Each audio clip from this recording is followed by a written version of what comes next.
Bonjour Bruno et merci pour cette question. Le mot « bas » est juste utilisé pour qualifier ce monde psychique de basse vibration.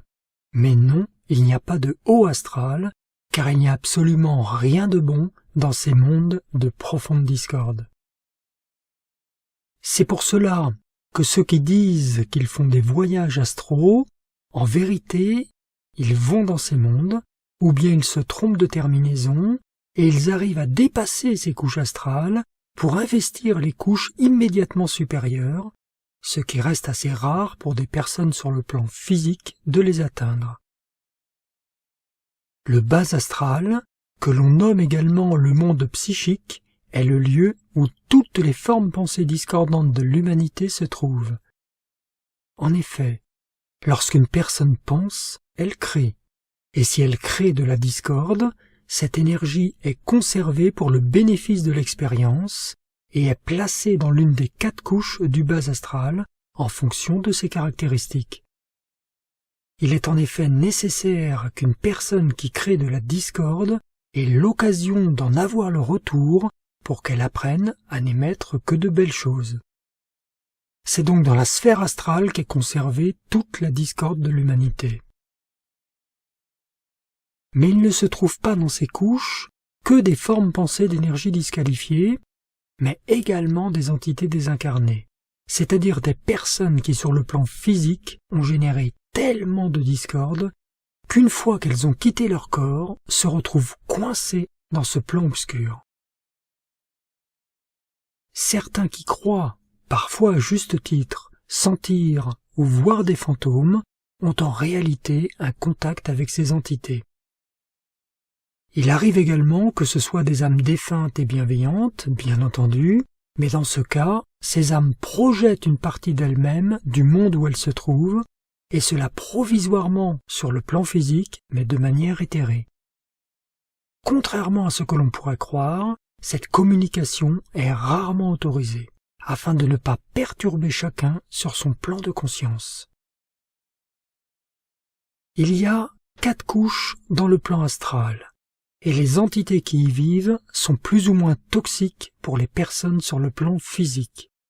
Certaines, désespérées, s'accrochent à l'énergie des êtres humains pour continuer à vivre. Elles se nourrissent des peurs et de la discorde de l'humanité. D'autres entités sont moins destructives et ont la possibilité, après avoir erré un certain temps, d'atteindre un monde supérieur et ainsi de se soustraire à ces mondes ténébreux. Il sera proposé à un moment à ces âmes une nouvelle incarnation. Dans tous les cas, toutes les énergies et les entités du bas astral seront, à la fin d'un cycle d'évolution donné à l'humanité pour évoluer, entièrement nettoyées et annihilées. Certaines entités passeront en effet par la seconde mort, mais d'autres seront réparties sur différents plans. Il est bon de savoir que le bas astral est souvent nettoyé, mais jamais complètement annihilé, tant que l'humanité peut créer des énergies négatives, et donc n'est pas arrivée à la fin de son cycle. Voici ce que nous dit Saint Germain dans les instructions fondamentales du livre des appels et décrets. Je cite: « À moins de refuser tout contact avec le monde astral, vous êtes exposé au danger d'abandonner l'exécution de décisions excellentes que vous aviez prises, car il y a dans ces plans astraux des forces infiniment plus subtiles que dans le monde extérieur. Certains croient qu'il y a des forces bonnes dans le monde astral, mais je vous affirme que jamais une force bonne n'est venue du monde astral. Toute bonne force qui semble venir de là doit passer au travers de ces plans, mais en forant son propre tunnel de lumière protectrice et isolante. De quoi est constitué le monde astral? Il n'y a qu'une place où la création humaine indésirable puisse loger, c'est dans les plans contigus au plan physique, c'est-à-dire dans les sphères astrales.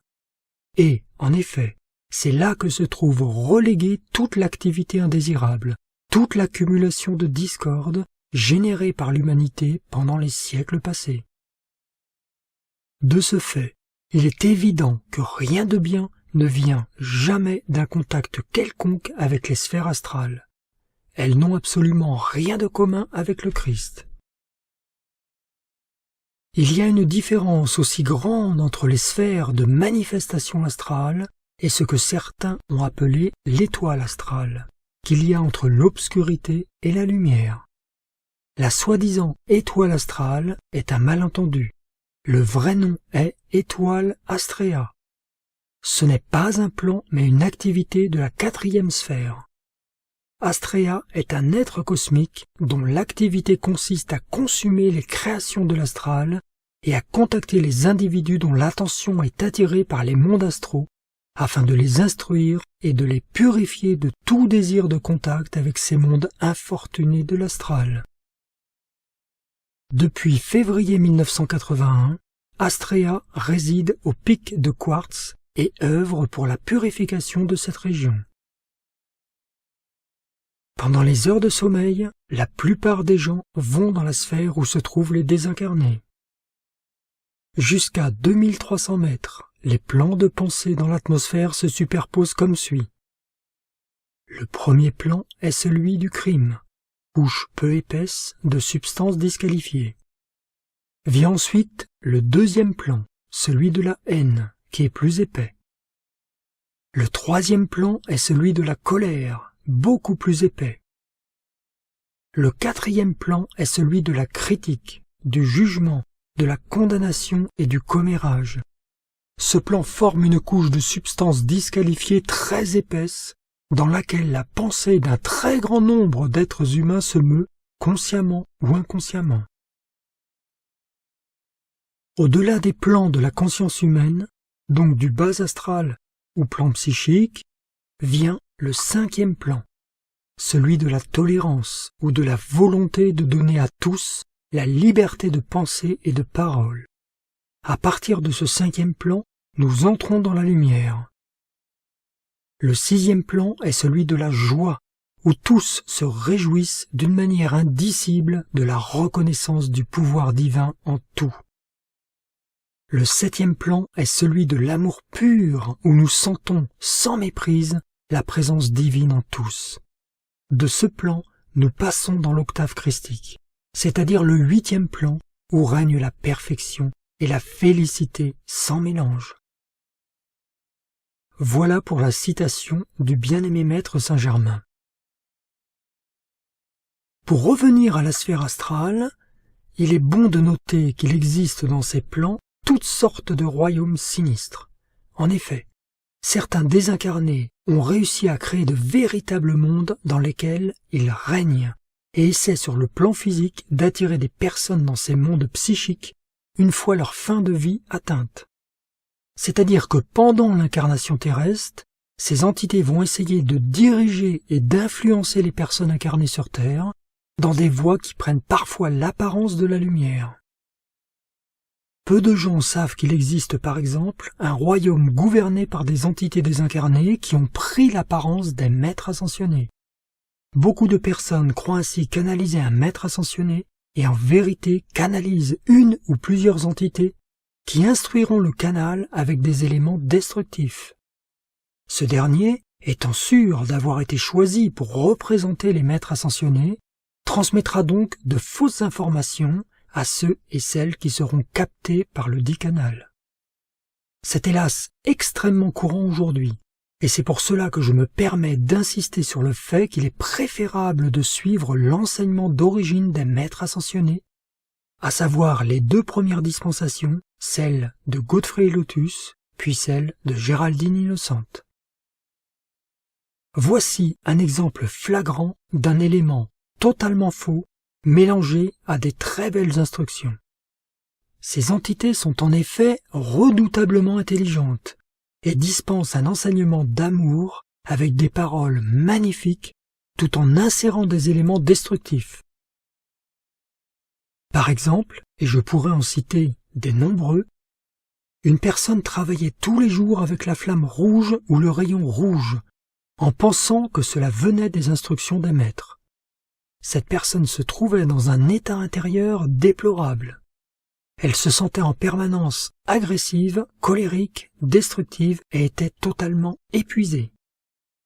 Lorsque l'on sait que le maître Saint-Germain nous dit que le noir et le rouge ne sont jamais employés par les maîtres ascensionnés et sont des couleurs de basse vibration qui emprisonnent l'individu dans une profonde discorde, dépression, etc., on comprend tout de suite l'état de cette personne.